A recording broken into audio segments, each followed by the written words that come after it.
didn't know what was going to happen here. We didn't know the viral nature of people wanting to be able to join. Today we were full. I think our longest gap was 3 or 4 minutes. And we're going to be able to cut this up, use it as examples for those that were able to join us. And I really think that Accelerant, you, Aspireability, anyone that was associated with this has a better chance of doing genuine business with those people going forward as a result of what we did here, just because we could. And so, thank you. All right. So we're going to see, hey, come in. We'd love to have you listen to this, mister. Yeah, you with the beard. My name is Joel McKay Smith. That's where you say my name is Dean. Yes, and we've been working together since about 2004. Dean drafted me away from the media business, which I very much enjoyed, as you can tell. I never found a microphone or a television that I've been a camera that I've been afraid of. But today's been a wonderful return, and yesterday, to kind of where we started. I mean, if you think about everything that's going on. With Accelerant, we had an opportunity with a company called USDTV to travel across America, develop a product, and basically be at the forefront of really 3 industries. VoIP not so much, but partially, because we were providing VoIP communication to those that didn't have it. Video, we're supposed to dance here. We haven't got too much music. Yes, absolutely. And we would be traveling back and forth between Bentonville, Arkansas, and Salt Lake City, in your case, Linden. And we'd always run into one type of person in these little towns where we'd get off of the interstate. Do you want to describe that to us? Yeah, one of the reasons we got into the work that we're doing is, as Joel and I were both working in rural, as you mentioned, we run into these places where you be in a rural community, and one of my favorite things to do in a rural community is you look and see where everybody's parking. Like, there's usually one place where everybody goes and hangs out and has lunch or dinner or breakfast or else. That's where you go. You hang out with everybody in town. That's little diners, right? That's the best place to go. But oftentimes you get into conversation with one of the waitresses or somebody who's there that is working, and you find out a little bit about these individuals, and what's fascinating is oftentimes you find out they're actually very well educated individuals. Maybe they've been to college and they have a degree in communications or psychology or whatever it is, but the same thing, we do this at subway stores too, and as we walk in and talk to the person making the sandwich, and often an adult. But you find out that these individuals really have talent, and they have abilities, and they're educated oftentimes. Really kind of contrary to what we think might be the typical view of what rural America looks like. And so, as Joel and I had this experience, we realized, well, there's an opportunity here. As we look around in the urban areas, there's just such this need for talent, and yet here we have in the United States, just really miles away, a whole other market of individuals who are educated and capable of fulfilling these jobs, but there's just no connection between the two. So that was really the nexus of Accelerant. So Dean and I we were all staying in contact with one another, but we kind of split up after things went sour at USDTV. I mean, you actually took off earlier. You kind of saw the writing on the wall. But around 2007, 2008, I managed to work with a great development company, Chris Rowe, and his partner, Jim Barnard, and we were working on all sorts of different things that were going to be able to tie into where we eventually needed them later on. There was a number of assets that had to be maintained with USDTV not being around anymore, including like 180 radio station websites that I had some type of responsibility with Citadel Broadcasting and other things like that. Things were going kind of cool there too, because we were able to take some of the source code and some of the intellectual property that had been USDTV, and it was built in a company called Sesame with Richard Johnson, that then became Building B, then it was Building B, Sesame, and then Pride. So, in a nutshell, we had an opportunity to be around at the very first, at the forefront of OTT, just out of default for opportunity. So, yeah, it was an exciting era. There was a lot of innovation going on in digital generally. It was kind of the internet divide was beginning to close.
our worlds collided again after Dean had sold one of his companies to Vivint, and a year later I paid attention to the day that the cell occurred, and I called him on day 366. And in the meantime, I'd been working with a wonderful group in Hildale, Colorado City, and Centennial down the Arizona Strip called Plus One Company.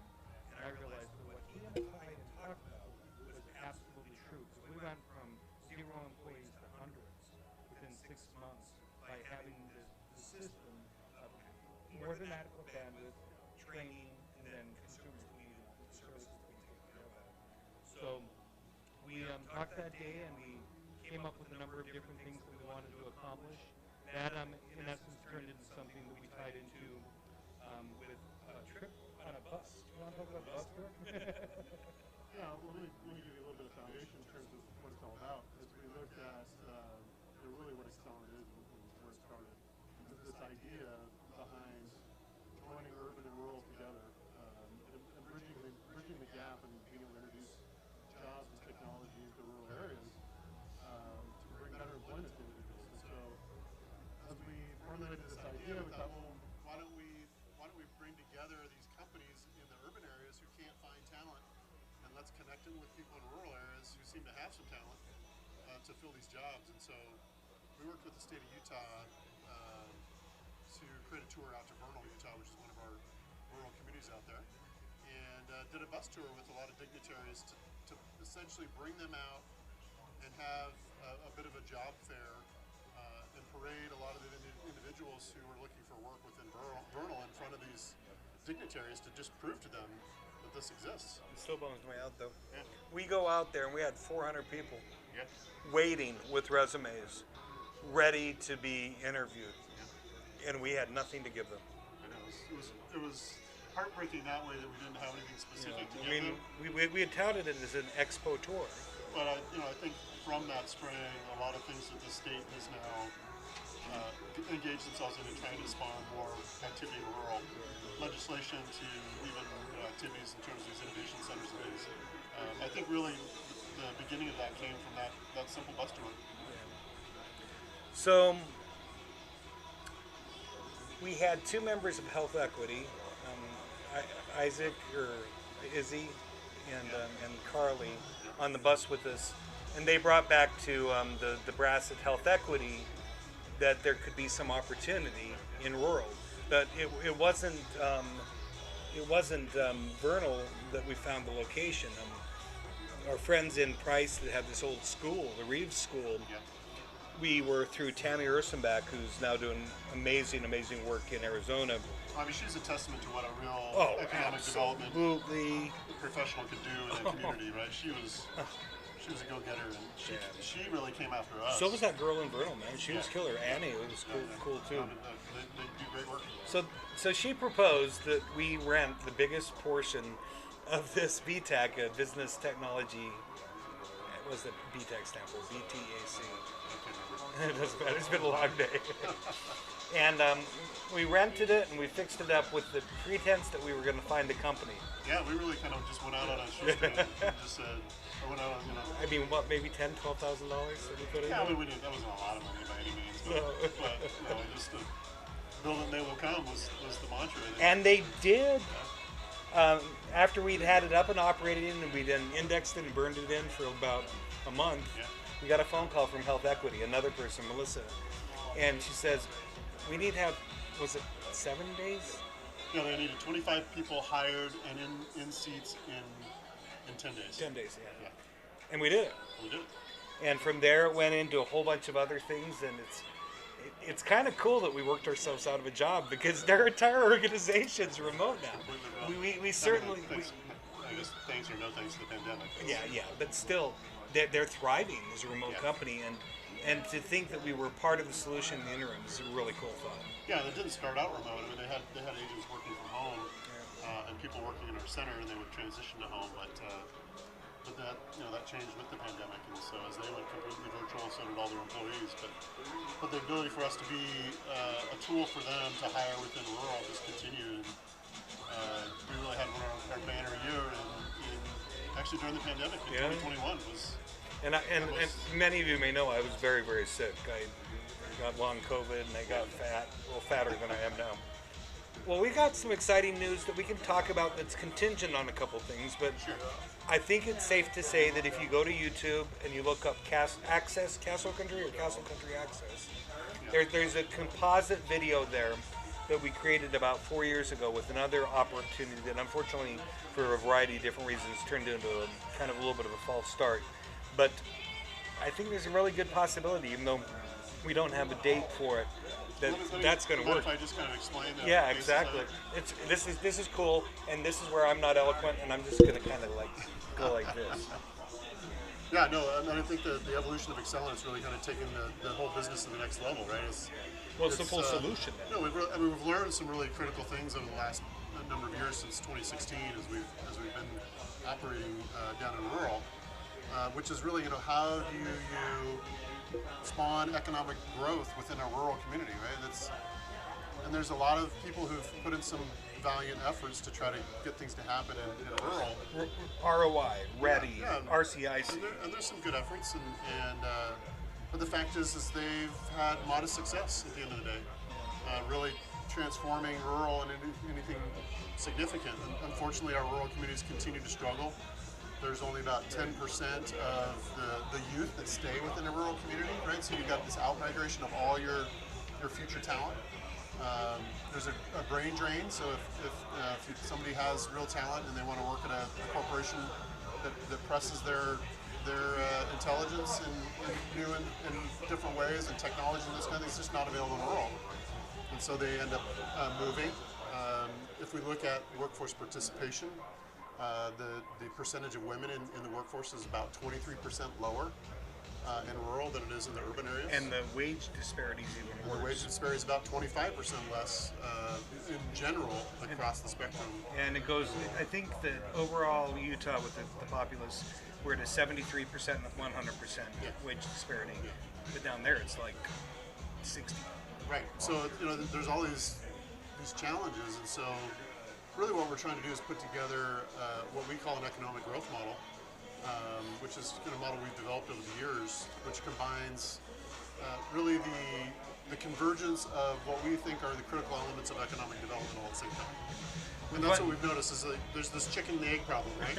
You want to talk about that a little bit? Well, yeah. I mean, we originally had a 4 Venn diagram synergies that have to occur to work, and I'll let you talk about that a little bit later on. And we were able to present this to Mike Corianis, amazing mayor, by the way, down in Price, and the group, and John Curtis. And it was completely embraced to the point that the pillars that were established in that day have now been established as some legislative pieces of business in the state of Utah. And it's also been instituted into an overall strike plan with the coal-impacted strike plan that's been executed by the University of Utah and others down in central Utah. So I'm not saying that we started it, but we were along for the ride. And being along for the ride with having trust in those that are in the rural spaces is pretty magical. It's there's nothing more. I'm sorry, I got to talk about the first time we hired the 62 people. Go ahead. No, we'll get back to that. Let me just go before we get back to that. But let's just talk about economic development for a second.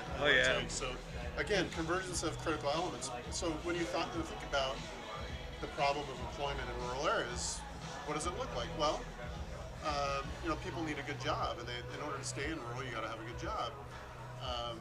At the same time, there aren't any good jobs. There's some, but there's not enough, right, to really create a growth population.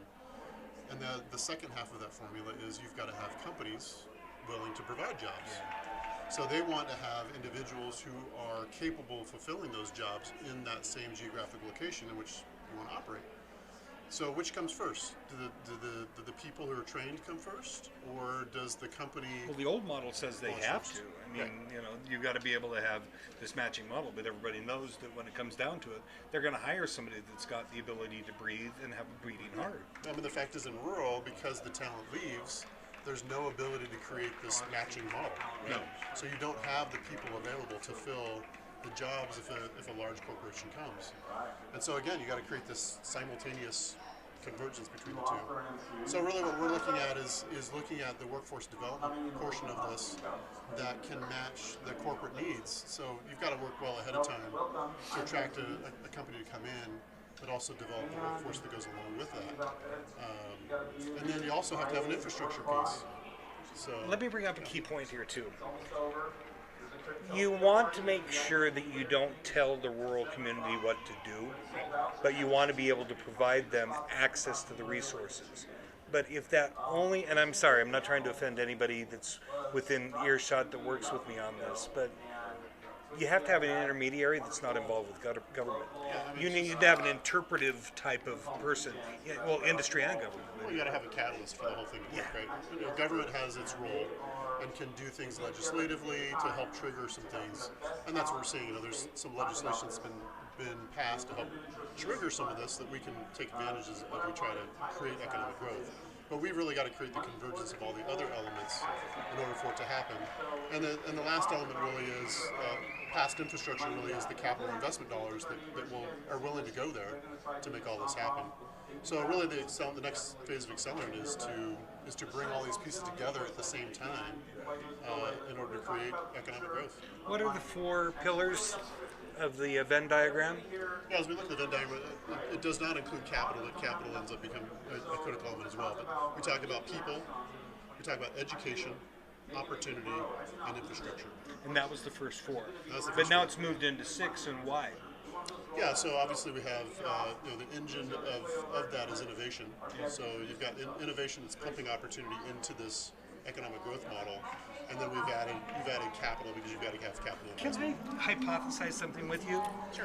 The absolute hell that we've been through the last 3 days, I think, is in essence unintentionally a foundation for our new business plan. Yep. Regardless of the participation with National Science Foundation, we've been able to grasp out to a way of being able to have so many private business. I mean, like this. One of our partners that we're working with, Spencer Lovelace, he printed this for Paul Shin, who was just on for Tacos Together, in 2 days. The layout that they do is in essence, I don't know how to describe it, but they print around this pen canister. And they put little tacos here, and it has Tacos Together. Do you have one of these, Luke? I think I have it in my notes over. Yeah. But you do have one, okay. Well, I mean, they're an example of the talent that's in rural, right? So we've got Merit 3D. Merit It's probably in the state of Utah, In the country. perhaps in the country, the most advanced 3D printing manufacturing company there is. So it just shows you the kind of things that can happen in rural.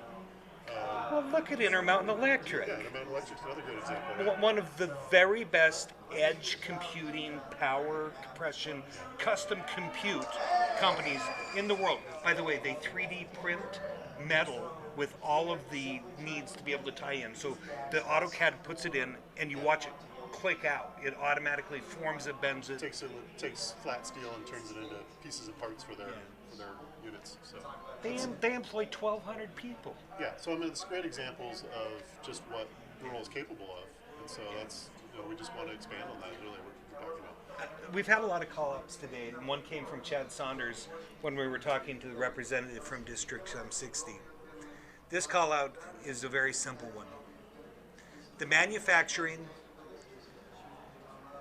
agricultural, and mining jobs of the past Rust Belt and subsidized USDA farming and extraction in every way, shape, and form is never going to be the same. We can now electroplate an antenna array that's been 3D printed with nickel, and it's better than anything made from titanium. That's a true fact. We know that. It's been done, the electro printing that's going on there. We will never use coal the way that we've done before because we're wasting the resource that's the best form of being able to use the pyrolysis of different heat methodologies to create carbon fiber. Why would we burn it if we can create power that burns it cleanly and you can create things out of it? The ability for us to be able to bring high tech into rural communities, they're the best people in the world. They're amazing. We've talked with a group from India. I'm not going to use their name because I don't want to create a competitive advantage for Texas or Florida, but you're going to lose because we're on their side. They want to bring in 150 assembly jobs utilizing product made in New Delhi, 350 the next year of actual it's not manufacturing, it's assembly. Assemblies first. And then there are going to be, besides the assembly, no, kittings first, assembly second, 500. And the next is 1,000 plus semiconductor creation jobs with a fully robotic line that is single source, which has never been done in the United States. And they're talking about putting it in urban areas? Why would they want to do that? They got to ship in the raw materials into an urban area when it already exists in the rural area? You've got people that understand task-oriented manufacturing and putting things together. What kind of people do we have available on the Wasatch Front where we have 1.7% unemployment? Good golly, we've got Utah State University Eastern, where we know that we can go talk to them about establishing a pathway now for these futuristic jobs. And we know from our friend Spencer Lovelace, the robotics are already here.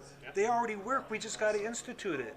And you can do more with robotics, just like automation and so many other things in AI, with highly trained people to be able to execute task-based, topic-based oriented jobs. So why do we ever want to think of doing anything more than perhaps having your administrative, your R&D, your SDRs, yourselves, and things like that? I understand doing that up here, but let's help out our rural brothers that are likely going to get things like those chip-based semiconductor plants, because they can do it better, the raw materials are there, and there's no reason to have a gleaming tower to make semiconductors when it's going to be more practical to have something that's a little bit more flat, long, and everything else. So, well, I think Thor didn't make it tonight today, but I think... Oh, talk about what he's doing. We would do disservice not to mention some of these things he's working on. And he's got like 12. But one of the most exciting is, one of the things we're working on is this application with the National Science Foundation. Yes. That really talks about this economic development model, but the basis for our first endeavor is within distributed energy. Yep.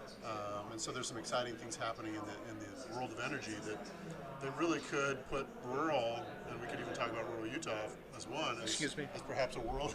It's going to slap my hand. You said if. But yeah, we could put, when? Could put. When? Eventually? Soon? I don't know. There's good stuff going on. So anyway, but there's this opportunity, I think, for rural to really play a significant part of the development of distributed energy solutions, and perhaps become a world leader in the manufacturing and distribution. It's kind of like it. Perhaps you're right. We can't also not forget. Carolyn is amazing. Accelerant is 4 people. Myself, I'm the CEO, and that's basically because if I have those big letters after my name, I can be held responsible by our partners. And why don't you kind of describe the rest of the team as we go back and forth? I mean, we've got Thor, that's one of our founders. Go ahead. And then Carolyn, your wife. Carolyn, who's my wife. She has another job too, doesn't she? She has a couple of jobs. Yeah. Now she's currently serving as a mayor of our city. So she also understands and has the opportunity to be able to have us have a good liaison with the different governmental and educational type people. But we can talk about it now. It's submitted. Yep. We were given the opportunity as a private company to be able to provide an application to the National Science Foundation for the Type 1 Innovation Engine. It's a new program which they prefer to have industry-driven versus academic, government, or nonprofit-driven initiatives that can be regionally based upon certain tenets of the 7 principles that the National Science Foundation stands for. Yeah, I mean, it's really, it doesn't exclude academia or know anybody else to be involved. They will want or us to governments. partner with them. Yeah, the whole point is to create a consortium around all of these different elements. So again, if we talk about economic development, there are really good efforts. The question is, if we did it together, if we got together and pointed all of these resources in the same direction for a rural community to really come alive, then we think there's just a much better opportunity to make things happen and develop into some economic growth. So that's the whole point, is to create this consortium of participants, including universities, private industry, government entities, and so on, to help trigger this. And so we think everybody coming together can really make a stronger team. And this application, Accelerant leads on it, but it is to Gather everybody for a phone call, for a picture. It's to help bring all these players together and move in the same direction. Do you realize that in the last 2 days, with the excitement of what was going on, yesterday I was conducting interviews while I was submitting information to you. I know. Yeah, How many days of sleep? How many days of sleep did you miss? I don't know if anybody's done these grant applications, but they're not easy. There's a lot of stuff to jump through. I think over the last night I actually got a decent night's sleep. The 2 nights before that were like 3 hours a night trying to put this thing together. So, but we had a great grant writer, Daniel, who helped us out, and so anyway, we made it. Yeah, we did make it. So, but we're excited. We think we have a good chance of getting this grant and moving this forward. I was hoping to be able to do 2 announcements today, but we're still waiting on some things from some wonderful, wonderful news that will be coming from Salt Lake City, government corporation, and some participation in some initiatives there that are amongst other things we're doing. And Clark Kuhn, I'm looking forward to talking to you, as well as Mary Aaron Mendenhall, Noel Walkinshaw, and many of the people in the innovation office at Salt Lake City, because what they're planning on is just going to be an augment to what we've encountered the last 2 days here, and it's exciting that we have the opportunity to be part of it. But I'm happy to announce that, Accelerant now is 2 companies. We are Accelerant Business Solution Providers, which will be from this point at the DBA Accelerant Services. And we recently registered. That's you. Oh, I'm supposed to take it from here. Yeah, we just registered Accelerant Community Capital, which is intended to be an investment fund. We hope to wrap it around a fund that's related to opportunity zones, which obviously relates very closely to rural. But we think that will enhance the return for investors to put it into the opportunity zone. In 2006, I had the opportunity, 2016, I had the opportunity to meet Christine Warnicki with a certain Richard Swart. Hi, Richard. And I was asked out to D.C. by Judy Robinette, as well as the Shefflins and a couple of other people. I have never been more blown away by the visionary people in communities basing their own eventual success or failure on their own eventual ability to collectively raise capital and come up with ways to be able to give to the city or municipality so they can take back with this reciprocal taffy type of thing. Yeah. And to see that those combination of things that we've had with some of the amazing things that you're tied into, and the brain trust of Utah people that we have right now. I'm not going to put the number on the Opportunity Zone Fund, but we've floated this to some significant people, and it's going to be significant. And we're very happy, and I'll say if on this, because I'm not going to take that dollar amount as something I'm going to guarantee. But I would say by the first of the year, we'll be talking to you about things, and we are of the opinion. Richard, what do you think about the extension of the Opportunity Zone Act? Almost guaranteed to happen. Almost guaranteed? So that would take it 26-36 instead of 24. I never guarantee anything in Washington, D.C. these days, but there's a lot of momentum behind it. Bipartisan, right? Okay, wonderful. Well, I think it's time to wrap because we got a bunch of people that want to come in here. No, we're not done. We got the last person of the day going to surprise us. Come here. Luke. I'm not coming in. You are now. You are now. I will never buy you a keto meal ever again because this is actually Okay, well, I'm going to step away from the camera so these guys can come in. But I want you to We're say excited. Okay. We're excited about what's happening. Yes. Hey, you're a great partner. Yeah. Luke, can we finish up with you? What is going on? We've been doing a live broadcast the last couple of days, and we've had a lot of people in here, and Dean, are you cool with me finishing this with the conversation about Start SLC and where we're at now, and also and Aaron, who can be loud. Geez, he's almost as bad as I am.